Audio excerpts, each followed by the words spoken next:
Halo semuanya, selamat datang kembali di channel ini. Jumpa lagi dengan saya Vicky Impong. Bagaimana kabar kalian semuanya? Aku berharap teman-teman semua selalu dalam keadaan yang sehat. Sebelum kita masuk ke dalam pembahasan utama video kali ini teman-teman, di mana ini adalah sebuah kebenaran yang akhirnya diungkapkan kepada masyarakat dan semoga ini bisa memberitahukan kepada masyarakat bahwa Roy Panci, ya, series monster dan tipu-tipu ini teman-teman adalah pembohong ulung, adalah orang yang suka membangun kebohongan di atas kebohongan, ya.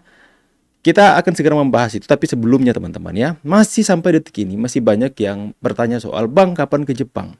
Bang Vicky udah ke Jepang nggak? Bang, udah balik dari Jepang? Nah, kesempatan kali ini saya ingin memberitahukan kembali teman-teman bahwa posisi saya teman-teman hanya mengikuti dan kemudian mendokumentasi perjalanan tim dari Pak Joshua Sinambela.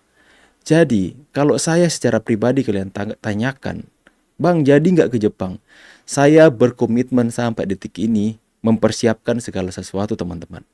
Lantas kemudian, saya tidak bisa dengan kehendak saya untuk pergi sendiri ke sana. Jadi saya harus menunggu kabar dari tim Joshua Sinambela teman-teman untuk bisa ke sana. Karena mereka yang mengatur semuanya untuk pertemuan di kedutaan besar di Jepang, di Indonesia di Jepang ya. Kemudian pertemuan di kampus dan sebagainya. Saya hanya mengikuti teman-teman. Kalian lihat, ini paspor saya sudah menyediakan paspor. Visa saya pun sudah, ini teman-teman ya, visa saya sembunyikan barcode-nya. Javes ya.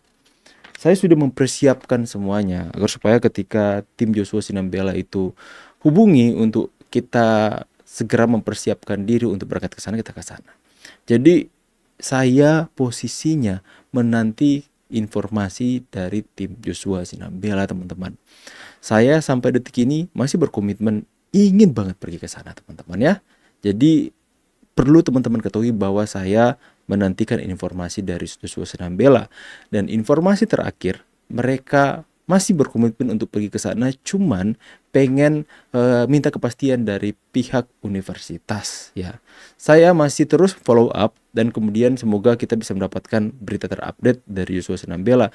Karena saya lihat kemarin-kemarin dia baru selesai memang menyelesaikan pemeriksaan saksi ahli di Polda Metro Jaya dengan begitu banyak pertanyaan-pertanyaan yang ada.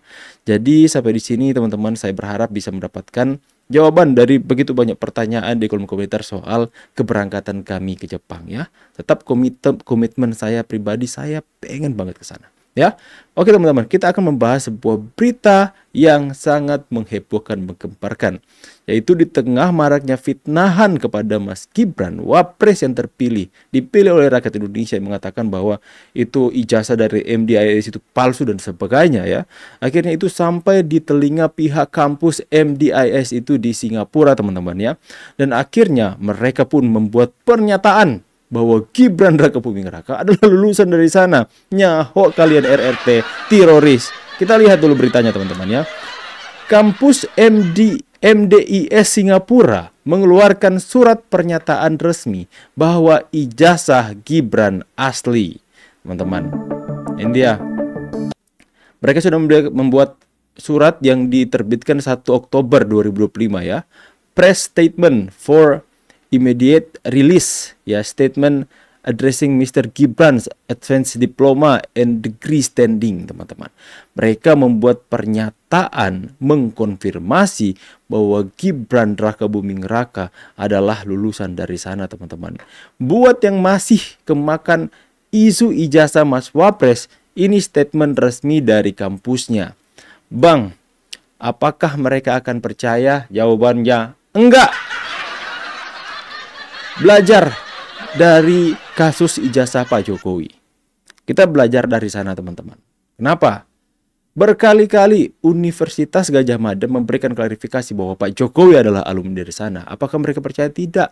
Bahkan hasil lab forensik mengeluarkan hasil bahwa tidak ada rekayasa untuk melakukan pemalsuan dalam ijazah Pak Jokowi. Percaya? Enggak kan? Nah sekarang MDIS sudah mengeluarkan pernyataan bahwa memberikan konfirmasi bahwa Gibran adalah lulusan dari sana. Mereka percaya? Enggak. Paling banyak akan mengatakan bahwa MDIS ini termul. Ya seperti itu gaya-gaya mereka. Saya menjadi penasaran teman-teman, apakah Roy Suryo, Rismond ini tahu bahwa ijazah Gibran ini adalah palsu? Saya percaya mereka tahu bahwa kebenarannya ijazah Gibran adalah asli. Ya, mereka hanya menghadirkan kebohongan-kebohongan agar supaya ingin menciptakan sebuah kejadian yang sama dengan apa yang mereka tuduhkan kepada Pak Jokowi.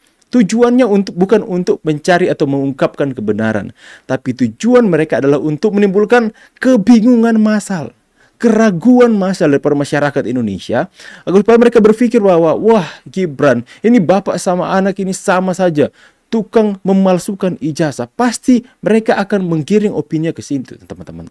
Ya, mereka ingin membangun sebuah framing buruk atas Gibran dan Pak Jokowi. Sebegitu takutnya mereka untuk Gibran menjadi wakil presidennya Pak Prabowo di periode kedua nanti. Makanya Pak Jokowi langsung ngeledek. Saya pikir Pak Jokowi agak sedikit jahil juga ya teman-teman.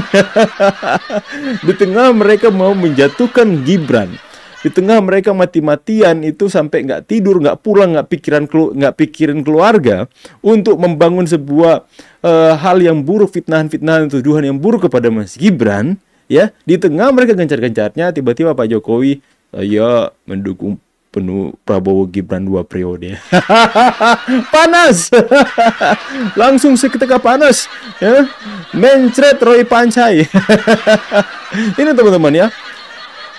Jadi dengan diungkapkannya, dikonfirmasinya MDIS teman-teman, bahwa Gibran lulusan dari sana, ini secara tidak langsung mengungkapkan bahwa gerombolan ini, Suban ini apalagi ya, mantan napi ini teman-teman ya, Suban, Roy Suryo, Rismond, yang menunggangi soal isu ijazah palsu Gibran ini, itu secara tidak langsung menunjukkan bahwa mereka ini adalah gerombolan-gerombolan penipu, ya, bikin gaduh, tukang bikin onar teman-teman, mengambil alih fokus pemerintah dengan menyerang Gibran, ya, menyerang Gibran, mengatakan ini dan itu tuduhan dan fitnahan, kemudian agar supaya pemerintah berfokus kepada mereka teman-teman, mencari perhatian, mengungkapkan bahwa mereka ini adalah gerombolan pemfitnah, ya.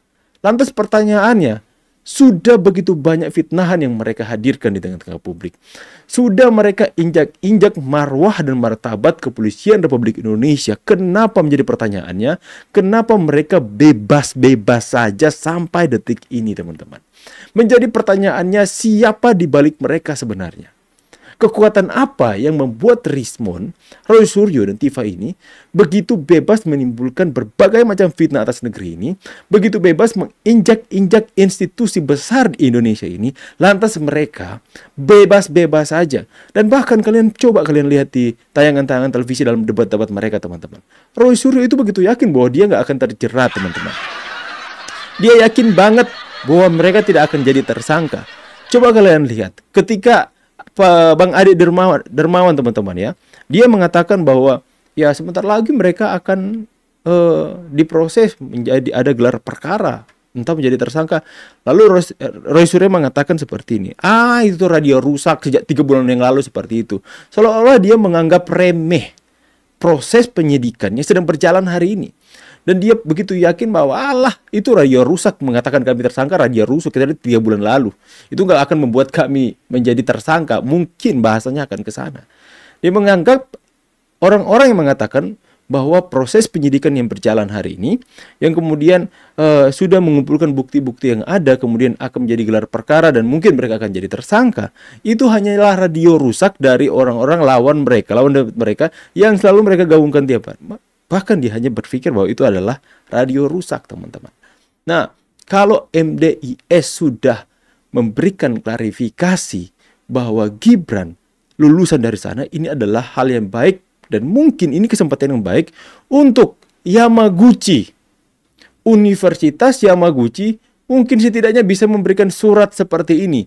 Surat pernyataan bahwa apakah Rismond lulusan dari sana atau tidak. Ya, at least kalau memang sampai detik ini kita belum dipanggil, ya saya belum dipanggil oleh tim Joshua untuk pergi ke Jepang, at least kita bisa desak Universitas Yamaguchi untuk setidaknya membuat klarifikasi seperti ini. Verifikasi lewat surat yang tertera seperti ini, teman-teman. Ya, ini adalah surat resmi yang dikeluarkan oleh kampus. Apakah bisa Universitas Yamaguchi juga bisa mengeluarkan surat resmi klarifikasi, verifikasi bahwa Rizmon Sianipar itu lulusan dari sana atau tidak. Ya. Semoga kita, kalau saya pribadi teman-teman ya, saya begitu berharap bisa pergi ke Jepang, melihat langsung, mendengarkan langsung mereka menyampaikan verifikasi status Rizmon yang dugaan besarnya itu adalah palsu. Saya begitu tertarik ya. Jadi teman-teman, apakah dengan pernyataan dari MDIS ini memverifikasi bahwa Gibran lulusan dari sana, lantas akan membuat mereka akan selesai untuk menyerang Gibran, menuduh atau memfitnah ijazahnya palsu? Saya rasa tidak. Saya rasa tidak. Dan apakah ketika Mas Gibran akhirnya melapor orang-orang yang memfitnah dia, melapor kepada polisi, lantas kemudian itu akan selesai? Tidak juga. Ini akan bergulir sama halnya dengan apa yang mereka lakukan kepada Pak Jokowi. Ya, itu hanya akan buang tenaga. Dan saya jelaskan kepada kalian semua. Saya beritahukan kepada teman-teman semua bahwa Mas Gibran gak akan pernah melaporkan mereka, teman-teman ya. Tidak akan. Mas Gibran sudah menyampaikan kami secara langsung. Bahkan Mas Gibran adalah salah satu orang yang tidak setuju Pak Jokowi melaporkan mereka ke polisi, teman-teman ya. Seperti buang-buang energi saja ya. Akan tetapi yang penting ada klarifikasi, ada verifikasi ya. Terserah mereka mau percaya atau tidak, teruslah verifikasi. Mereka nggak tahu, semakin mereka serang Pak Jokowi, semakin mereka serang Gibran, pamor mereka makin naik. Nama mereka makin terus diperbincangkan atas bangsa ini. Terlalu takut mereka Prabowo Gibran 2 periode. Mereka berusaha untuk menjatuhkan Gibran agar supaya bukan Gibran yang akan menemani Pak Prabowo dalam 2 periode nanti. Bukan Gibran yang nanti akan menjadi calon presiden di 3 periode mendatang, teman-teman. Ini terlalu bisa dibaca. Mereka takut banget bahwa rakyat hari ini begitu percaya sama Pak Jokowi, begitu percaya sama Gibran, dan menggemari, teman-teman. Hati-hati, silent majority diam-diam aja. Mereka ribut-ribut. Silent majority diam-diam aja. Tiba saatnya pemilihan selesai. Bagaimana pendapat kalian semua? Tulis kolom komentar. Saya pamit dulu, see you on the next video and God bless. Bye guys.